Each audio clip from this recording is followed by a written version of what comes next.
A country has many cultures that are worth to explore. Every country has traditional clothes that have their own history. In this video, we will dive into the traditional clothing in Asia. Chutai from Thailand. During the Siamese era, Thai men and women both wore a cotton or silk wrap around garment called jongkraben. But in the 19th century, the Thai royal court implemented a public dress code that forced Thai people to cover up more. This dress code made Thai people prefer Western clothing instead of the traditional Thai clothes. But as time went by, Queen Sirikit, wife of Thailand's late king Bhumibol Adulyadej, revitalized and revolutionized Thai fashion. She was the one who created chutai. With her team of royal tailors, she made several types of chutai dress to use in every situation. The 8 types of chutai are 1. Ruyanton. It is simple and comfortable, usually it's used for non-official occasions. 2. Chitralada. It is used for daytime ceremonies, royal observances, and formal meetings. 3. Amarin. It is used for royal gatherings and evening formal functions. 4. Borompiman. It's used for evening functions and celebration dinners. 5. Dusit. It is used for festivals, cultural events, and Thai weddings. 6. Chakri. It is used for weddings and engagement ceremonies by Thai brides. 7. Chakrapat. It is used for royal banquets and formal dinners. 8. Siwalai. It is used for royal ceremonies and very formal events. Longyi from Myanmar. The traditional clothes of Myanmar are called longyi, a cylindrical piece of fabric that is 2 meters long. It's being worn on every occasion from simple daily routines to formal events. Longyi became popular during British colonial era. Before longyi had been adopted by Burmese people, there were paso and tamain. Paso has checkered or striped patterns and consists of 9.1 meters of garment. It can be worn upside down and inside out alike, while tamain is 1.4 meters long and often has more vivid and diverse patterns. The tamain also has a black band around the waist, thus it can only be worn one way. In the pre-colonial era, the type and amount of fabric worn as paso or tamain was often an indicator of wealth and status of the wearer. But since longyi was introduced, people did not wear excessively abundant or expensive fabric anymore. Thus, longyi no longer represent the wearer's social status. Sampot and krama from Cambodia. Cambodian traditional clothing is known as sampot. Sampot is a large rectangular piece of cloth which usually has a length of 5 to 6 feet. This cloth can be draped and folded in different ways and variations, depending on the specific occasions. Women wear sampot with changpong, a cloth that is used to cover the upper half body or a blouse, while men wear sampot with a shirt that has simple patterns or solid colors. Both men and women also wear a scarf called krama. It's usually used as a headscarf, face mask, or even a bag. Sampot and krama can be used for festivals, special ceremonies, or even in daily life. Barot saya for women and barong Tagalog for men from Philippines. The barot saya is made of 4 parts. The baro is a blouse made of lightweight material. The saya is a skirt that falls anywhere below the knee or to the feet. The panuelo or alampay is a scarf draped on the shoulders. The tapis is a short overskirt placed on top of the saya. Since the barot saya is lightweight and can be a little see-through, a special pair of undergarments can be worn underneath it.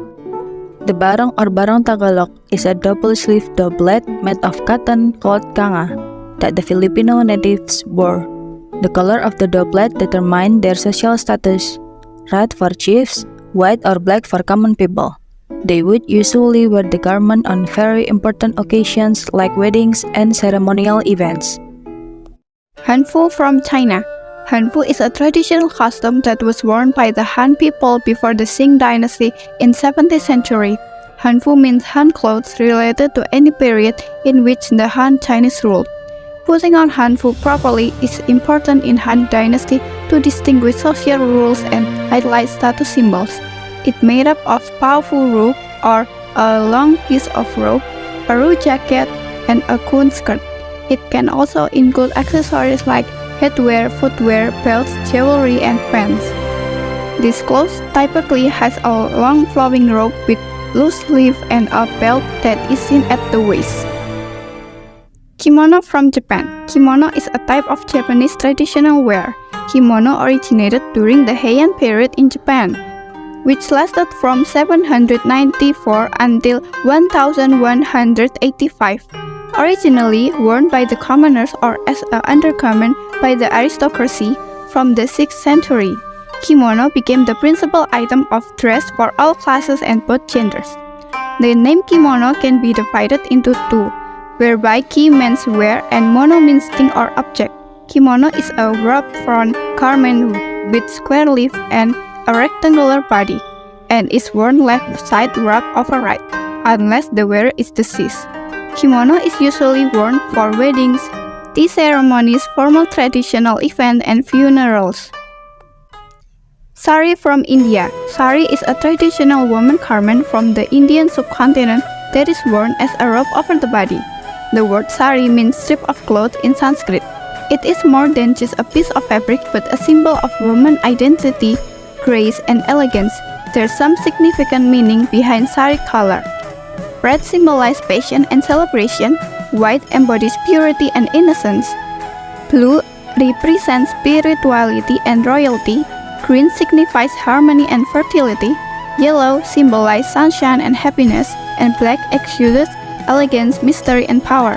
Saris are worn on several occasions including weddings, festivals, and religious ceremonies.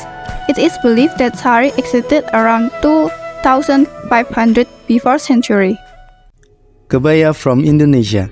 Kebaya is a unique blouse dress combination which originated from the Kingdom of Majapahit.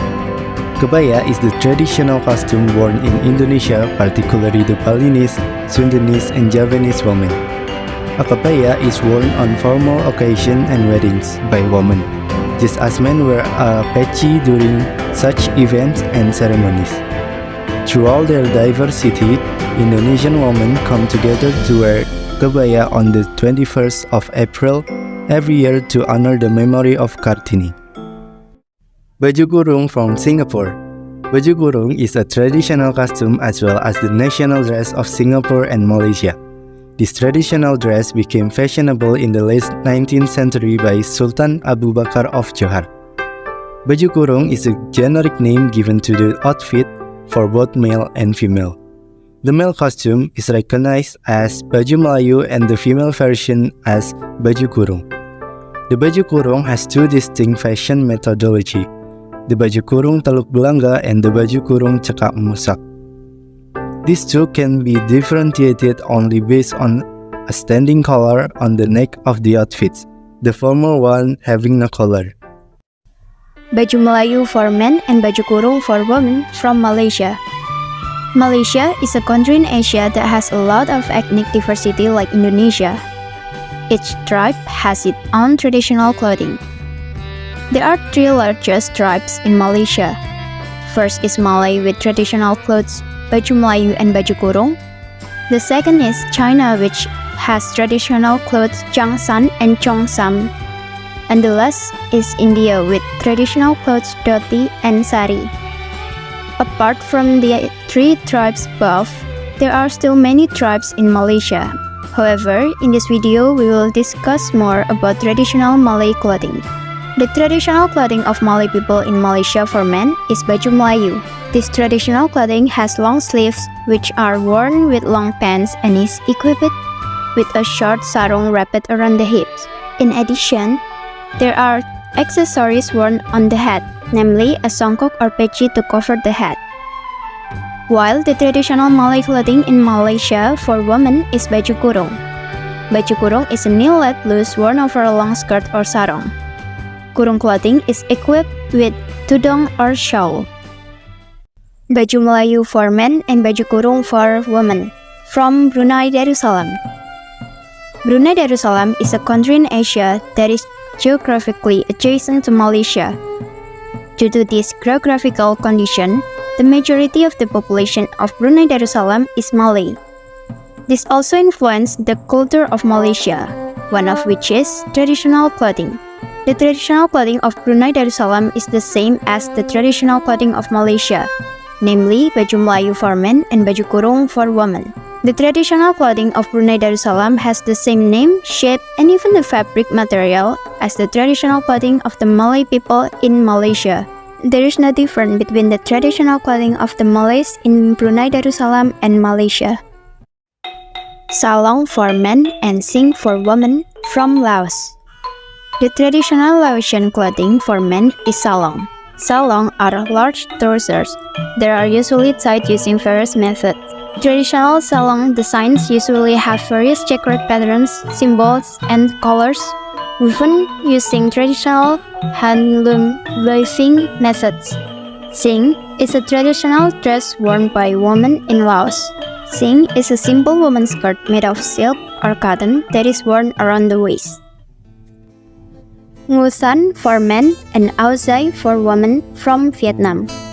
Ngu Than or Áo Dài Ngu Than is the traditional Vietnamese men's clothing.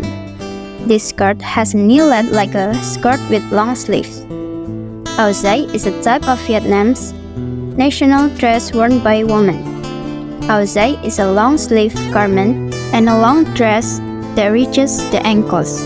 By wearing Áo Dài, a Vietnamese woman is believed to display her true beauty. Hanbok from North Korea and South Korea. Hanbok is the traditional clothing of the Korean people. Koreans coined the term hanbok in the late 19th century to distinguish their traditional outfit from a recent surge of Western-style apparel. A century later, Western attire has surpassed hanbok as the primary style of dress worn by Koreans. So that was some of the traditional clothes in Asian countries. What's your favorite traditional clothes? Let's keep embrace the culture and see you!